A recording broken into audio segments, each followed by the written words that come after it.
Straight talk from Israel. You're listening to Israel News Talk Radio.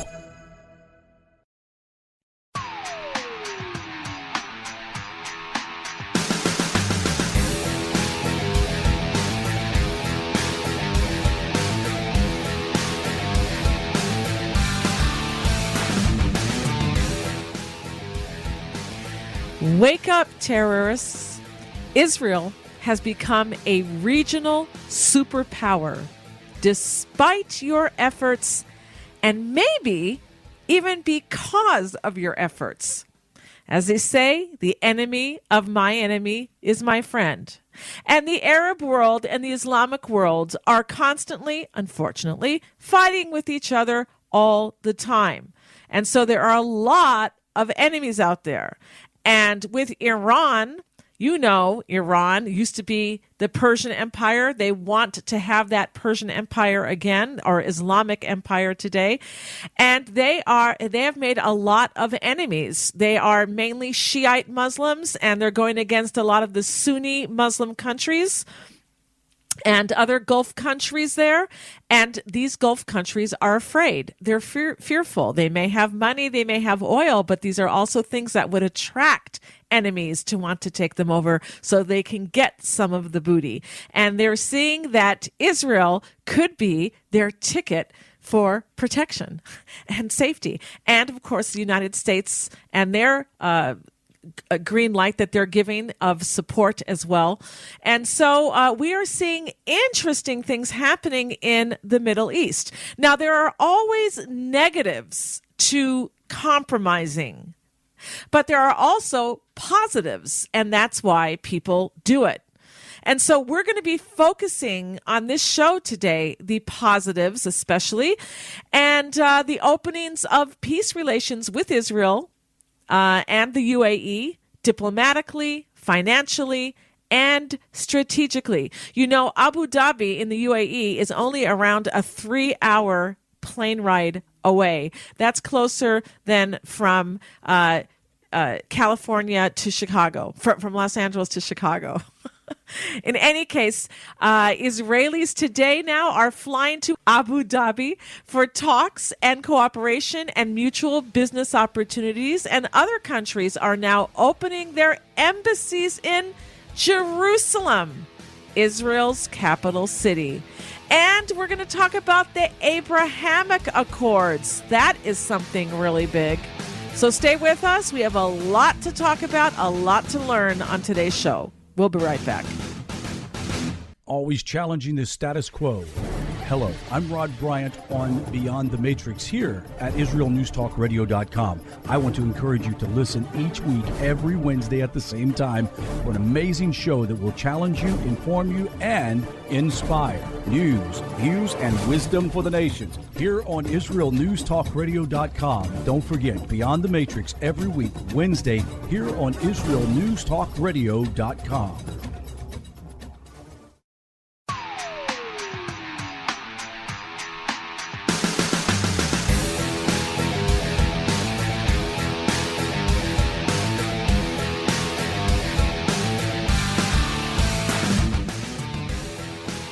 So they're calling it the Abraham Accord. This is the peace that we're working out together with the UAE, the United Arab Emirates, and Israel, and other Arab countries look like they may be coming online now as well. Already, Saudi Arabia and Bahrain giving permission to Israel to fly over their countries to get to Abu Dhabi. And this is all very interesting things that are taking place right now. Also, countries, I should say, moving their embassies to Jerusalem. Unfortunately, the UAE has not done so. They're planning to open up in Tel Aviv at this juncture. But what exactly does this new relationship with Arab Gulf countries mean? And here to tell us more about it, we have joining us Alex Trayman. He recently wrote an article entitled Netanyahu, Trump, and Obama Doctrines, all on display with El Al flight to Emirates. And Alex Trayman is the Jerusalem bureau chief of Jewish News Syndicate, or JNS.org. And you can check out his website, jns.org, while you're listening to the show. Welcome to the program, Alex Trayman. Thank you so much, Tamar. Good to be here. Okay, now in your article, you write that this was a historic flight, and it represents a lot. What can you tell us more about that?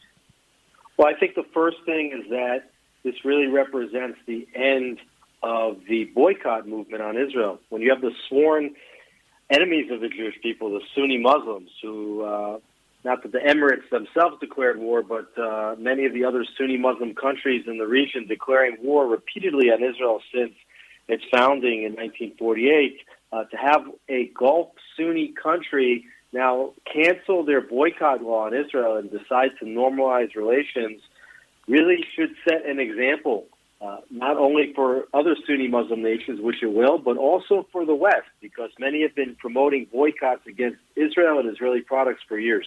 So I think this represents the end, or the beginning of the end, of the boycott movement on Israel, and certainly the beginning of the end of the Israeli-Arab conflict. Okay, but we still have problems in the Judea and Samaria, which is parts of it belonging to the Palestinian Authority. We have problems also with the Hezbollah on Israel's northern border, a proxy of Iran. Iran is funding also the Hamas. Qatar's funding, helping to fund also the Hamas. So terrorist money is still coming in, and in spite of it, Israel, you say, has become what's called a regional superpower. Tell us about that. Well, in fact, the two issues that you raised, primary issues, the Israeli-Palestinian conflict, as well as the growing conflict in the region with Iran, have actually pushed Israel into this position of regional superpower. The United Arab Emirates, who almost border Iran, they're across the Persian Gulf from Iran, they recognize that the only country in the region that can protect them against Iran's efforts at regional hegemony and also their illicit nuclear ambitions is the State of Israel. They saw, and this is what I cover in the article, that during Obama's tenure as the President of the United States, that he actually gave $150 billion and a lot of backing and momentum to the Iranian regime, and gave what Jared Kushner called the Iranian regime a glide path toward a nuclear weapon. And by standing up in Congress against the JCPOA, the Iran nuclear deal in 2015, Benjamin Netanyahu established himself as the force that was going to fight against the Iranian ambitions, and it was Netanyahu's efforts there that, in fact, changed U.S. administration policy when Donald Trump came to power. All right. And do you think that also the pouring in of hundreds of millions of dollars into the Palestinian Authority and into the idea of making a Palestinian state, into the idea of putting money into ad campaigns on Madison Avenue, New York, trying to show Israel as the Goliath and the poor Arabs who call themselves Palestinians, do you think that they're tired of this? They're absolutely tired of it. That's what Netanyahu has called the Palestinian veto on peace with the Arab world. And the Emiratis have recognized that they've gained absolutely nothing by supporting the Palestinian cause in all these years, as Israel's marched forward with new technology, with new solutions for regional problems, and by now normalizing relations with the State of Israel, an act which will soon hopefully be followed by other Sunni Muslim countries in the region. This will further isolate the Palestinian Authority. And instead of giving them a veto on peace, it will basically force them to take what they currently have, otherwise lose what they already have. And that is what may happen as a result of this deal. Okay, so can you examine or share with us what you believe it is that has opened up this opportunity for there to be relations between our cousins, the Arabs, and the Jews, because many people are saying, and I think rightly so, the idea of the enemy of my enemy is my friend. And they know Iran wants to swallow them up, and they know that Israel is also an enemy of Iran. So let's go together with Israel. It'll strengthen us both against this terrible monster Iran. But what if the just hypothetically, what if the Iranian threat disappeared and now the situation has changed? Do you still think that they would, find it in their interest to befriend Israel and have peaceful relations with us? One of the things that Prime Minister Netanyahu has said is that, as part of his doctrine, is that peace is made with those that are strong, as opposed to those who are weak. And part of what has led countries like the Emirates to form deals with Israel is that they recognize that Israel is not going to be wiped off the map, like the Iranians have discussed and like the Palestinians would like to do to the state of Israel. Israel is strong, and Israel is here to stay. And even if the Iranian threat is somehow disarmed, not only would that bring greater peace to the rest of the region, but that would give even more incentives for peaceful conduct between the other nations. I think that also the Emiratis have been doing business below the surface with Iran for many years, and so many trust-building measures have already taken place, and I think that there's good reason to believe this could be a lasting peace beyond the Iranian threat. All right. And what other countries do you think might fall in line after the UAE now? Well, we're talking about possibly Bahrain and Oman, both of whom sent their ambassadors to the United States to a recent press conference in January, unveiling what was the Trump vision for peace and prosperity between Israelis and Palestinians. And also we saw that the Saudis have opened up their airspace for Israeli planes to fly, and there are reasons to believe that the Saudis may as well be willing to create a normalization with the state of Israel. And there's also hope that Jordan and Egypt, who have peace treaties with the state of Israel, may enhance or improve the relations that are already in place. Right, because that's been a very cold peace with Jordan and, in fact, also Egypt. And I understand a few weeks ago, I think it was the president of Lebanon said that he would be open to possibly having peace talks with Israel now. Well, that's correct, also because South Lebanon is controlled by Hezbollah, which is an Iranian proxy. And so you see that there is a choice in the region. Do you want to go with the Iranian regime, which is bottoming out of sheer bankruptcy under the power of sanctions from the Trump administration, or do you want to align with the strongman in the Middle East, who's now the state of Israel? Right, and it's interesting because of the terrible explosion that took place in the airport a few weeks ago also, with 300,000 people homeless now, and most likely these were to be used, the chemicals there to be used as weapons for the Hezbollah and Iran against Israel. Perhaps they just want to put their fate in the hands of a friendlier partner. Go ahead. I think that people see that Israel is a peace-loving nation, that when Israel's not going to attack you. I mean, the Saudis don't wake up in the middle of the night worrying that the Israelis are going to drop a nuclear weapon on their heads. They do worry about that with Iran, and it's the same in Lebanon and other countries. Alex, in the 30 seconds that we have left in the show, what do you want to leave us with about this new possible peace with the UAE? Well, I think that it's the stunning difference between the Trump administration's approach to peace in the region, which is based on mutual interest, as opposed to the Obama doctrine, which sought to isolate Israel and sought to blame Israel for all that was wrong in the Middle East. Well, let's hope it'll be good. There have been some people who are against this as well. Israel had to give up its application of sovereignty to different parts of Judea and Samaria. We had to put that on hold. Other people are rightfully angry about that. But, we have to see. I just see this also while I recognize that, there's also the unfolding of the Messianic times, where you're going to see this Abrahamic covenant coming into being, where when they talk about, when they're calling it the Abraham Accord.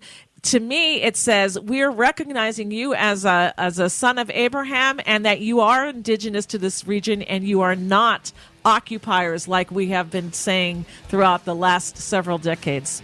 Exactly. They recognize Israel's presence in Judea and Samaria as well. And I have a feeling it might not happen in this year, but within the near, not too distant future, you'll see the application of Israeli sovereignty Thank in you, Judea Alex. and Samaria as well. Thank you. Shalom, everybody. Making a difference often takes just one moment and one person at a time. I am Orly Benny Davis, your show host on Israel News Talk Radios from Jerusalem with love.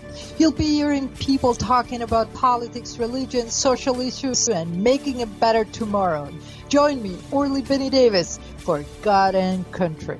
From Jerusalem with love. Wednesdays on Israel News Talk Radio.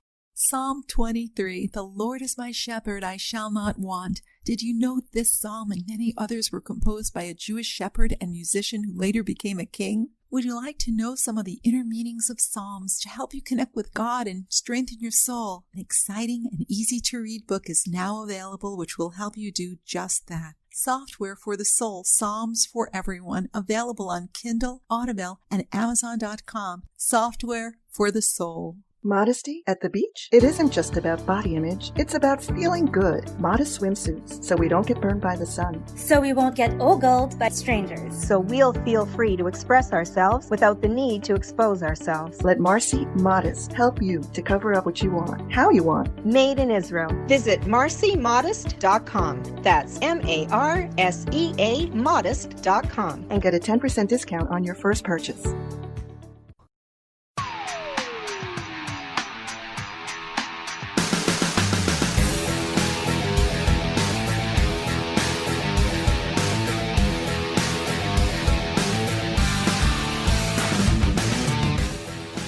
All right, we're back here at the Tamar Yonah Show on IsraelNewsTalkRadio.com. And we are here with Dr. Mordechai Ben-Menachem, and he commentates on the Mideast and world issues. And Dr. Mordechai Ben-Menachem, I wanted to talk about what the Arabs are terming this now as also the Abraham Accord. And this, I believe, as I mentioned in the last segment, is extremely significant in the way that they are saying that they are recognizing Israel and the Jewish people here as a son of Abraham, and therefore Abraham's children merited or inherited certain parts of the area in the Middle East, and they are in fact concurring through their labeling this Abraham Accord that the Jewish people are not interlopers, colonialists, occupiers, as they've been trying to brand us for the last several decades, but that indeed we are indigenous to this region and that the land of Israel belongs to the Jewish people, and they are concurring and confirming this. What do you have to say? I think you're taking it a little bit too far, but you're not wrong.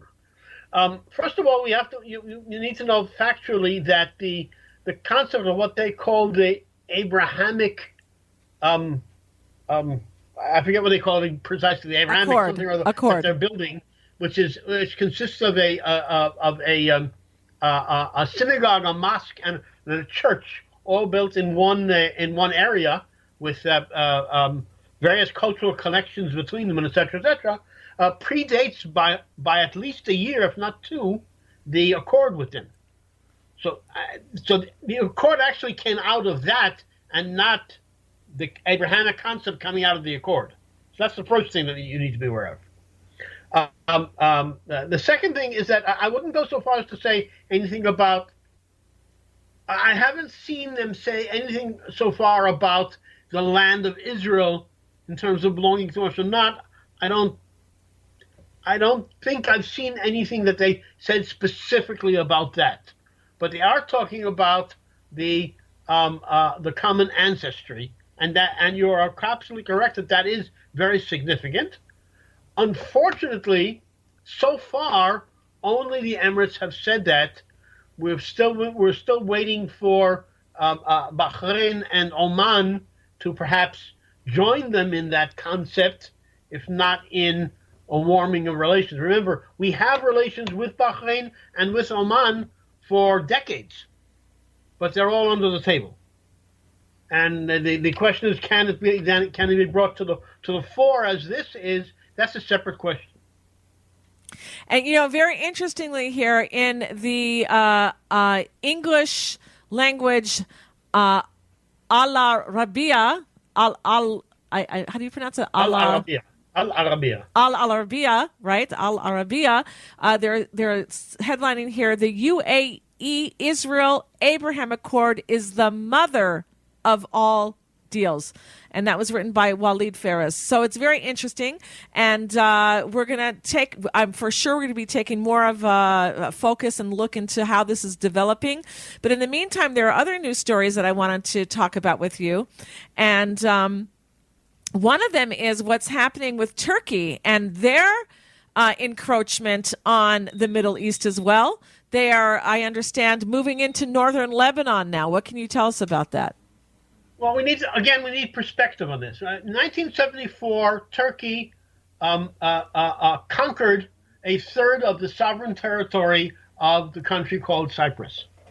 And nobody in the world other than Turkey recognizes that conquering. They declared it to be a separate country, which is not recognized by anybody, not even fellow Muslims.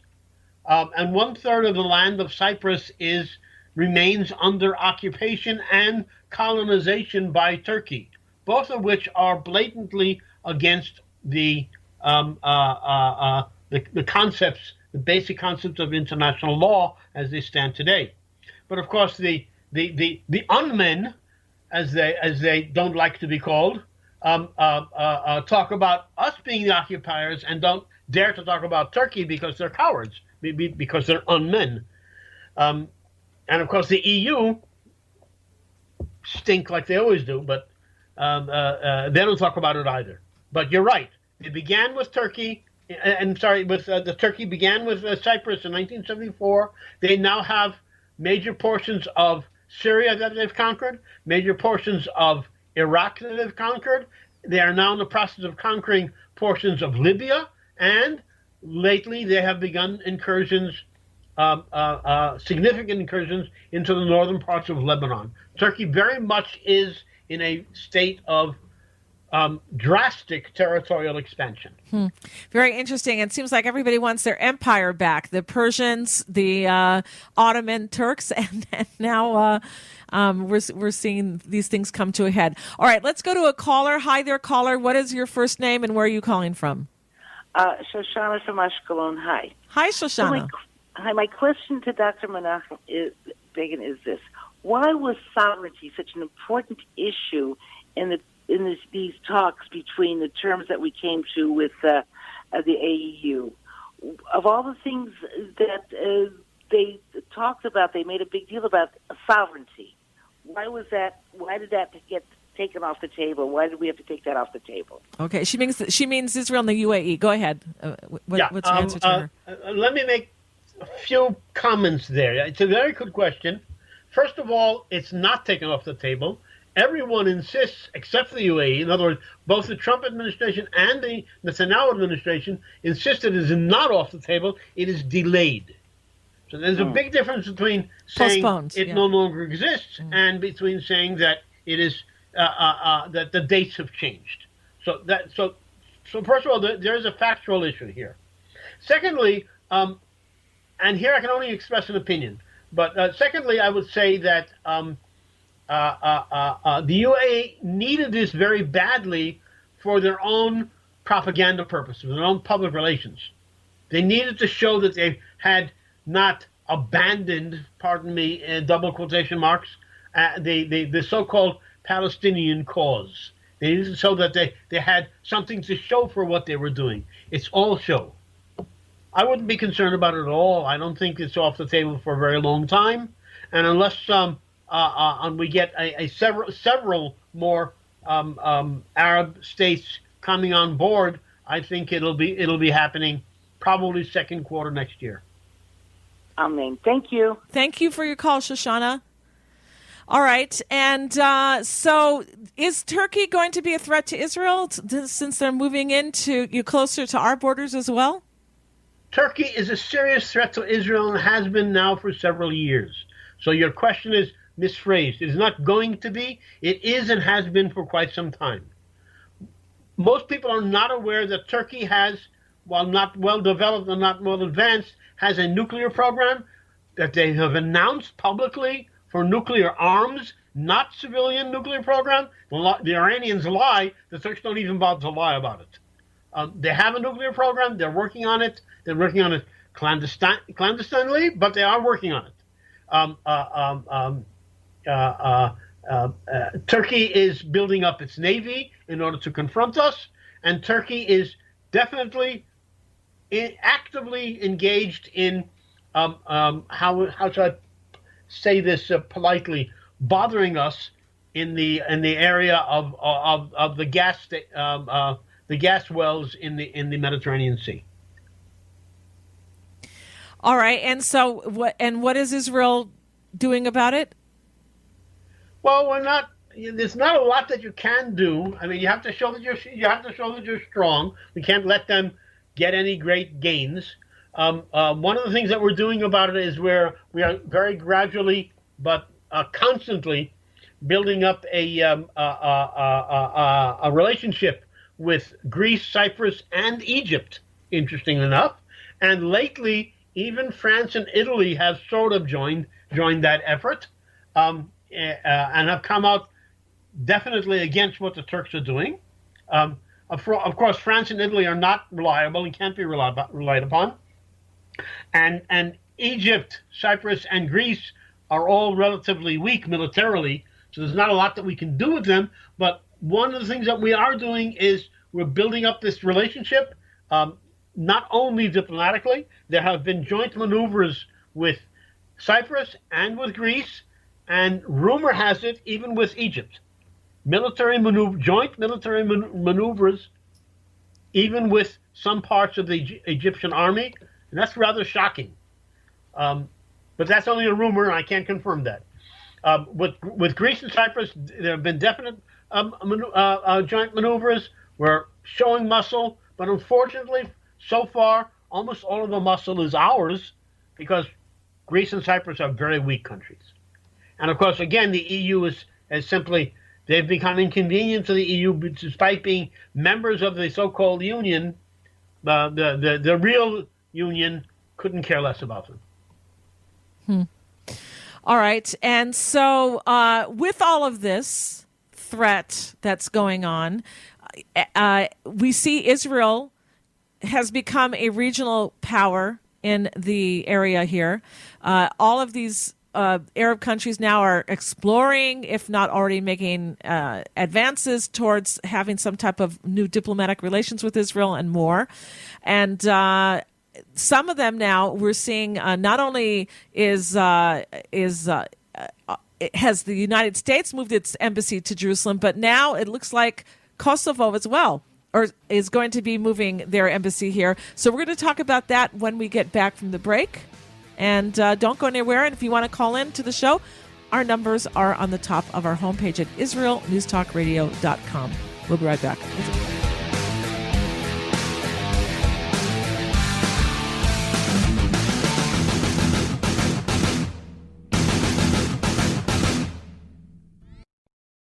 You're listening to Israel News Talk Radio. This is Shai Bentako, and each week I'll be webcasting to you from Judea, origin of the word Jew, a people besieged and beleaguered in every generation. Nazi Germany is but a memory, but in its place the world invented the phantom Palestinians as this generation's internationally authorized Jew killers. Tune in for a different slant on life in Israel, Phantom Nation, every Monday. Hi, I'm Rabbi David Aaron. The soul basics are the most profound, the most essential, and yet often the most neglected in our education. Join me for Soul Talk on Israel's News Talk Radio and discover the secrets to love, spiritual growth, and personal power.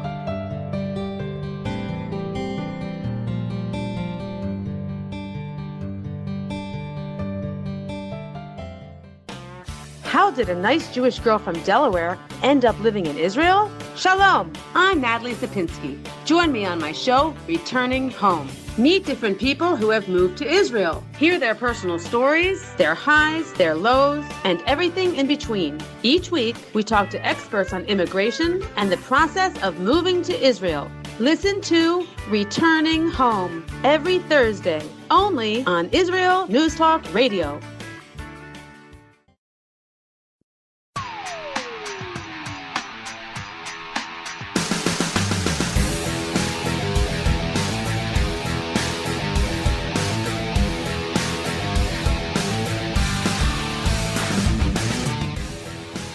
All right, we are here with Dr. Mordechai Ben-Menachem, and we're talking about developments here in the Middle East. We were talking about the new peace accord called the Abraham Accord with the UAE, the United Arab Emirates. We're talking about flights to Abu Dhabi. We're talking about also Turkey's encroachment in the Middle East as well, their interests. And now I would like to talk about some good news, and that is that there are more countries getting on board and moving their embassies to Jerusalem, Israel's capital. And we just got, right before Shabbat on Friday, we got news that Serbia, Kosovo are going to be moving their capital here to Jerusalem. And here to tell us more about this, our guest, Dr. Mordechai Ben-Menachem. It's actually slightly better than what you just said. Serbia is moving its embassy from Tel Aviv to Jerusalem. Kosovo is for the first time opening an embassy here. They have never had an embassy before, yes, right. And their first embassy will be opened in Jerusalem. Yes, yes. So it's even more significant than that, and people need to be aware that Kosovo is a Muslim country. Yes, which is very, very encouraging that some of these Muslims are, they're not all radical, extremist, crazy, hating places. So it's no, not at all, not at all. I mean, we need to be aware. For instance, everybody talks about the Shia as being more fanatic than the Sunni, but we have excellent relationships with Azerbaijan, and they're Shia. So it doesn't necessarily mean, saying Muslim or even saying Shia does not necessarily mean that they can only think in terms that are violent and extreme. Many of them are perfectly nice people. Remember, we have thousands and thousands of Muslims that serve voluntarily in the IDF. We have Muslims who serve in the diplomatic corps of Israel and are very, very excellent diplomats. And we have Muslims in our healthcare, in our courts, in every profession you can think of. So it's not a question of Muslim. It's a question of, are they real Muslims or are they these religious fanatics that are basically crazy? Because Islam itself is not evil. Islam itself is a reasonable religion as religions go. I mean, there's nothing wrong necessarily with Islam in that sense. Clearly, I don't agree with them on their religious issues, but that in itself is not the problem. I'm debating that because when I see how they treat their women in many of these countries, it's disturbing to me. But okay, we'll go past that for now because that's not where we're going to be. That's not the topic that we're talking about. So, what do you say though? Here we see some of these countries stepping up to the plate, recognizing Jerusalem as Israel's capital, and moving their embassies, and yet with the UAE. And all the talk about peace and new friendship and new relations, and we're going to have business together and diplomatic ties and strategic things together that are going to protect both of our nations, and yet they are still refusing to open up their embassy in Jerusalem. They're going to be opening up their embassy, they say, in Tel Aviv or in that area. It's a continuation of what you asked in the previous session about why did the whole issue of sovereignty have to be somehow linked up to this agreement. They needed to do things in a certain way that people don't come down on them too harshly. So opening the embassy in Jerusalem would have been probably, in their view, one step too far. I hear Again, you. Give them time.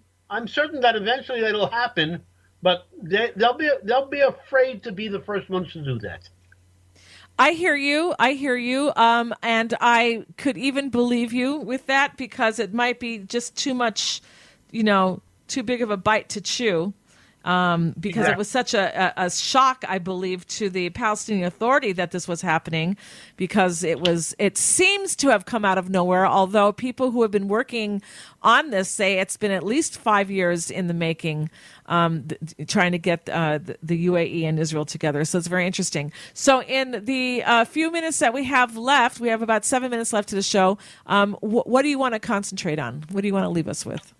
Well, I will continue with the issue of the various Muslim nations. I mean, there are several Muslim nations that are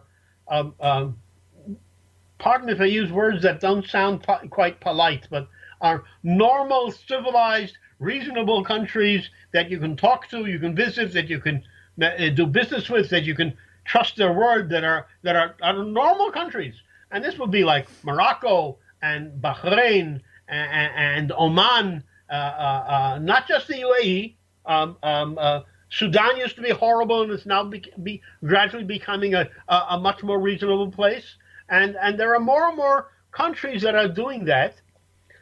Jordan is still very, very problematical, but primarily I believe, and some of my contacts also believe, that it's primarily because of the king, and the king is very weak there and hopefully will not last much longer, in which case Jordan will also start to become a much more normal country.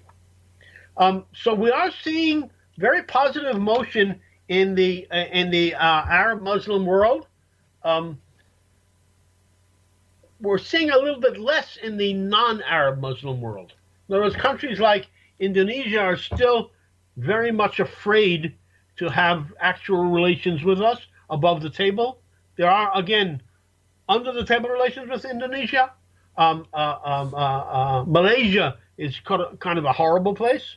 And Brunei is a terrible place. And et cetera, et cetera. You have some places that are really difficult, really bad, really awful. You mentioned the issue of women, for instance. Some of these countries are terrible where women are concerned. They treat their women terribly. Some of them are reasonable, quite reasonable. Morocco is not a bad place, even if you're a woman. Yeah, there are Jews who live in Morocco today. Absolutely. Sorry? There are Jews who live in Morocco today. Quite a few, actually. Yes. Many thousands. Yes. And by the way, we should mention that the Jewish community in the Emirates is over 1,000 persons as well. Yeah, they have a synagogue there, which was quite interesting. So, do you think that? Let me put it this way: I would think that these Arab countries who now see that it's going to be a trend to open relations with relations with Israel, to work with us, to exchange business, et cetera, that it's going to be prosperous for them. You would think that they would all want to jump on the bandwagon as long as they don't have this inbred hatred, irrational hatred against the Jewish people? Well, unfortunately, I have to say something that I've said to you several times in the past. You're thinking like an American. You're thinking that, well, if it's worthwhile economically, then obviously it's a thing to do. That doesn't necessarily work with every culture. So in the Arab and in the Muslim cultures, the issue of worthwhile economically is not sufficient. It might be a good way to start, but it is not sufficient. It helps. It's interesting, but that's not what drives their culture. Right. They're running on hatred. They're running on honor, pride. Let's avoid the word hatred for the moment. They're running definitely on honor, on what America calls face, on what things look like, and they're running on the normal Arab, Muslim, and Muslim cultures are very much feudal societies where the concept of the local leader is extremely important. And to be a leader needs to have followers. So some of these things can be very complex.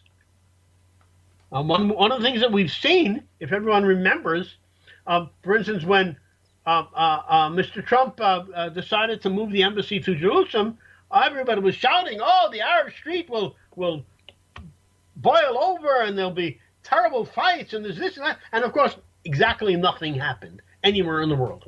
And these kinds of things have happened many times in the past. What we've seen more and more over the past few years, particularly since the horribly misnamed Arab Spring, is that these societies are waking up. They don't need to be to react with violence on every issue, and some issues can simply be thought of coherently, logically, in a civilized manner. You can agree or disagree, but you can still talk about it in a civilized manner. And that's what we're seeing, for instance, in Bahrain. That's what we're seeing in Oman. Oman had a superb leader who passed away about a year ago. He was a very good person. And we're seeing that more and more in many places. But all of these things take time. Mordechai, Antonio in our chat room is asking, since China's hands are involved in the Middle East, what role does it play? Oh, that's a show in itself.